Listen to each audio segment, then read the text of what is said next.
بیٹی سسرال والوں سے بددل ہو کر میکے آ گئی۔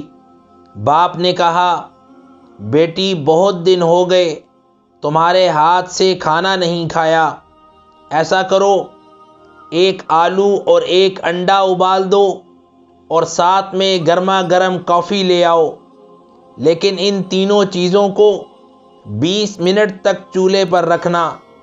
جب سب کچھ تیار ہو گیا تو باپ نے بیٹی سے کہا، آلو کو چیک کرو، اچھی طرح گل کر نرم ہو گیا ہے۔ اب انڈے کو چھو کر دیکھو، ہارڈ بوائل ہو گیا ہے۔ اب کافی کو چیک کرو، رنگ اور خوشبو آ گئی ہے۔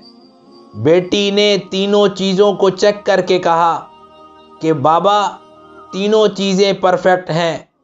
باپ نے کہا، دیکھو بیٹی، تینوں چیزوں نے گرم پانی میں ایک جیسا وقت گزارا ہے اور تینوں نے تکلیف بھی برابر برداشت کی ہے۔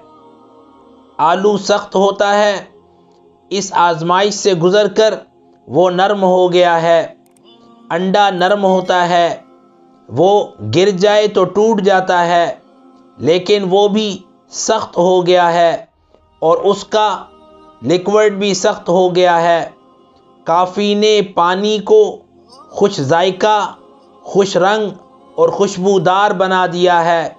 اب تم نے دیکھنا ہے کہ تم کیا بننا چاہتی ہو، آلو، انڈا یا کافی، یہ تمہیں سوچنا ہے۔ یا پھر تبدیل ہو جاؤ یا دوسرے کو تبدیل کر دو، یا ڈھل جاؤ یا ڈھال دو، یہی زندگی گزارنے کا فن ہے۔